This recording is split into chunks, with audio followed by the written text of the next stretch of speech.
Assalamualaikum warahmatullahi wabarakatuh. Bertemu lagi bersama saya Fadila Kanranisa dari Universitas Bengkulu. Nah teman-teman, gimana nih kabarnya? Masih sehat kan? Alhamdulillah sehat ya. Semoga kita selalu sehat walafiat ya teman-teman ya, biar bisa selalu bertemu di materi-materi tentang manajemen pendidikan ini. Nah teman-teman, pada kali ini saya akan mengajak teman-teman untuk membahas budaya organisasi sekolah yang efektif. Nah, yang pertama, teman-teman ada yang tahu nggak sih bahasan pertama kita apa? Ya, benar teman-teman. Yang pertama kita akan bahas konsep budaya organisasi sekolah efektif. Budaya sekolah atau madrasah merupakan suatu yang dibangun dari hasil pertemuan antara nilai-nilai yang dianut oleh kepala sekolah sebagai pemimpin dengan nilai-nilai yang dianut oleh guru-guru dan karyawan yang ada di dalam sekolah. Nilai-nilai tersebut dibangun oleh pikiran-pikiran manusia yang ada di dalam organisasi sekolah. Nilai-nilai tersebutlah yang akan menjadi bahan utama pembentuk budaya organisasi sekolah atau madrasah. Nilai merupakan suatu ukuran normatif yang memengaruhi manusia untuk melaksanakan tindakan yang dihayati.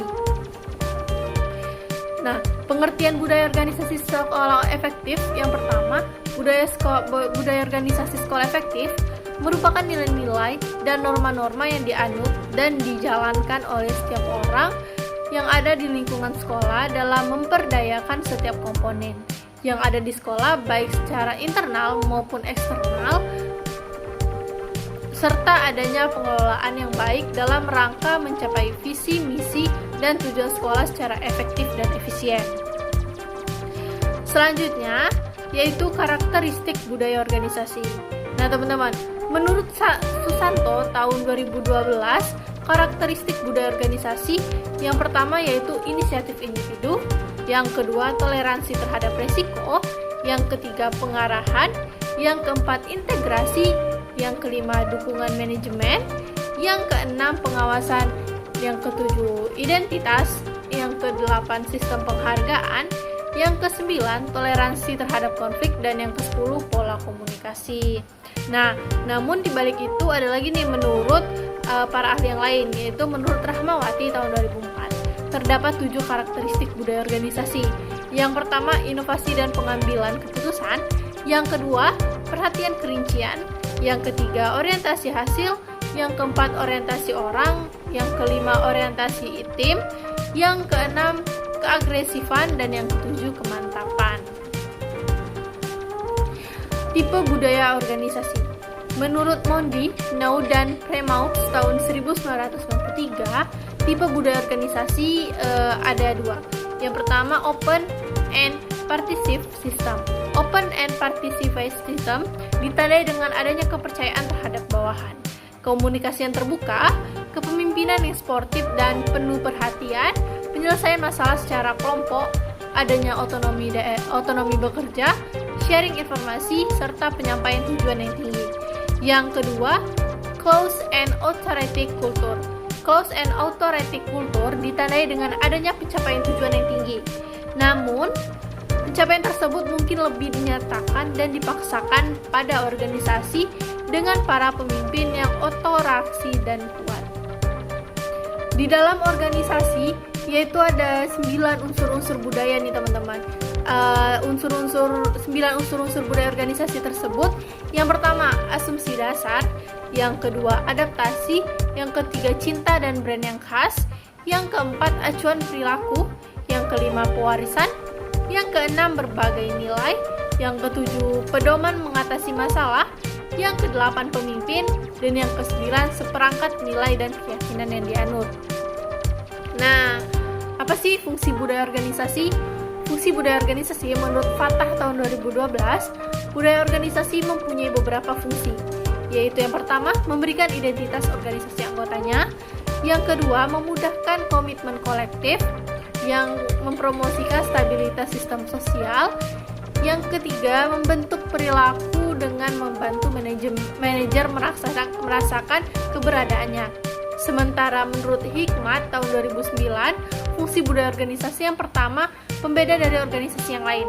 Yang kedua, identitas anggota seluruh organisasi. Yang ketiga, komitmen anggota di atas kepentingan bersama. Yang keempat, perekat sosial dengan menyediakan standar anggota yang harus dilakukan dan dikatakan. Dan yang kelima, mekanisme kontrol yang membentuk perilaku anggota. Dan yang terakhir teman-teman, yaitu ciri-ciri budaya organisasi sekolah. Budaya organisasi sekolah yang efektif itu ditandai oleh hal-hal berikut teman-teman, yaitu ada 3. Yang pertama, adanya kerjasama. Yang kedua, adanya rasa saling percaya. Dan yang ketiga, adanya sikap keterbukaan dan transparansi. Kita akan bahas yang pertama dulu nih, adanya kerjasama. Kerjasama sangat diperlukan di dalam sekolah, karena visi, misi, dan tujuan dari sekolah akan tercapai apabila adanya kerjasama yang baik antara semua pihak yang ada di sekolah, baik itu pihak internal maupun pihak eksternal. Setiap orang yang ada dalam sekolah harus dilibatkan atau diikut sertakan di dalam sekolah.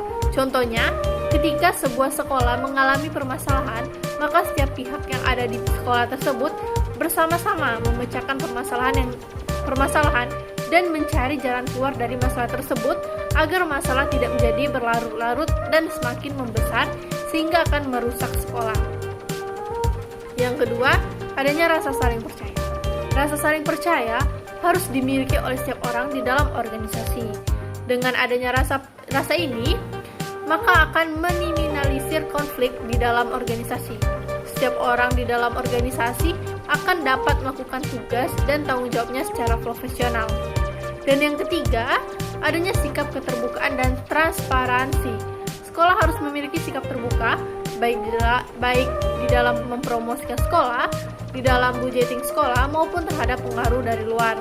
Apabila sekolah tidak mampu membuka diri terhadap dunia atau pengaruh dari luar, maka sekolah tersebut akan kekurangan energi di dalamnya.